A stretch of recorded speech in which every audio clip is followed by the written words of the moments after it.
And so her confession was that was the first time we hooked up, she had an orgasm from dry humping. You mentioned that that comment that you were kind of forced to leave the banking world that Kaitlyn made on her podcast. Do you remember what? Can you tell me what specifically that was, and how do you feel looking back at that? Was it just the biggest blessing in disguise that Kaitlyn's unfiltered? So I had a plan when I moved to Seattle. So when I moved to Seattle, I talk openly about money on my podcast, Trading Secrets. I think that every dollar earned and lost, there's a story to be told. And I was given a really good opportunity to move from New York to Seattle, and I did. And part of my plan, and I think this is really important, before going on the show, I knew I was burnt out. I knew my time was done. And I really strategically figured out how much cash I could save from budgeting to give me financial flexibility to leave the bank and write my own story. And that was a 2-year process. So without the Bachelorette, I had 2 years in Seattle, and I knew that I was going to be leaving. Now, after I went on the show, I returned immediately back to work and worked for a year. And the show took, the company took full advantage of my little 2 minutes of fame, having me go here and go do that and go do this. And with a smile on my face, I did it because I felt indebted that they allowed me to go on the show. And then in Kaitlyn's podcast, Off the Vine, as you guys know, she has confessions. And the idea behind her confessions is to say, those people you look up to, those people you might follow, those people that put a smile on your face, those same people experience embarrassing moments all the time. And so when you come on Off the Vine, tell us a moment that makes you relatable. And so her confession was that was the first time we hooked up, she had an orgasm from dry humping. Oh my God. That confession hit a lot of headlines and made its way back to the office. Oh. And that was one of the things that sparked the conversation. And that was one of the positions I was put in. And I'll never forget when I called my brother, who is a business owner himself. I said, Steve, what do I do here? He said, I have a friend I'm going to have you talk to. And he was a New York City attorney. He said, I've heard a lot of stories about bankers and areas in Wall Street. I have to say, this is the first story I'm getting where someone didn't say anything, and it was a consensual, clothed sexual interaction with a partner told in a lighthearted way. Right. So this is a first, but that was the story. That is so funny. And I know it was only a couple months ago that there was something else and you guys were joking about it that was said on the podcast or something. And you were like, didn't think I'd get this notification today. And it was probably on usmagazine.com, but you guys laugh at it. And I assume Kaitlyn's unfilteredness is one of the reasons why you love her. So it all worked out. I adore her for that. And Kaitlyn is open and honest and real. And that's what's led to so much of her success.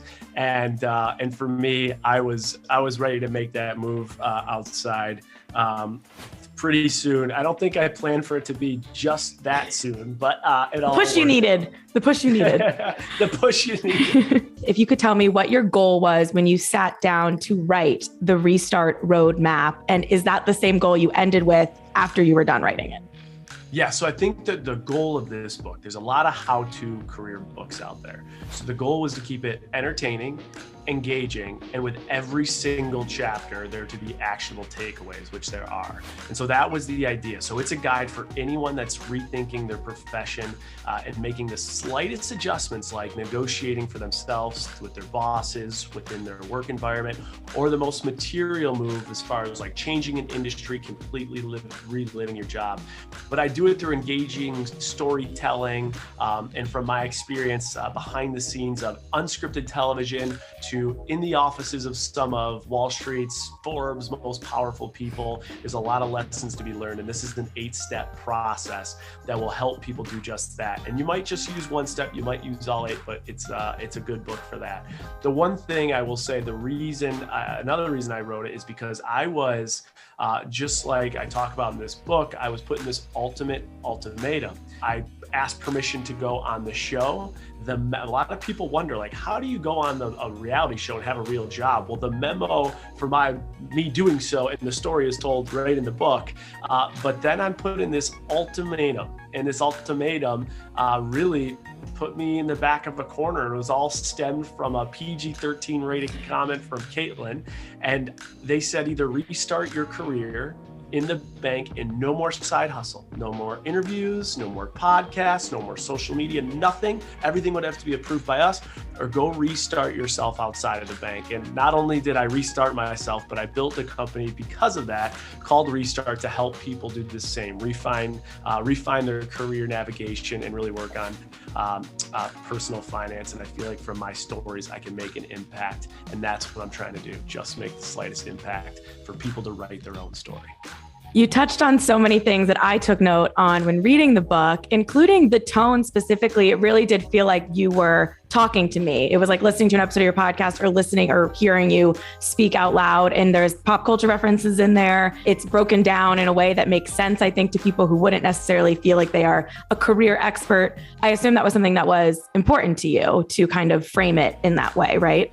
Yeah, so I wanted to make it extremely relatable. I wanted to give critical lessons that can be broken down in simple steps, but I also wanted it to be a book that some of this stuff could be boring.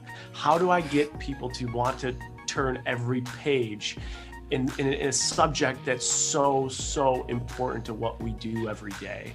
And so that was one of the things, making entertaining, engaging, and a page turner. And one of the only ways to do that, I think, and one of the only ways to connect with people in a mass way like this book, is to be vulnerable and real and raw with myself. And there are stories in this book that I've never told anyone. You know, there are stories that I gave my mom the manuscript and she read, and she's like, Jason, I didn't know that. And I wish you would have come and talked to me about that. So to create that type of connection with the reader, I had to be vulnerable myself with some of my positions and my struggles.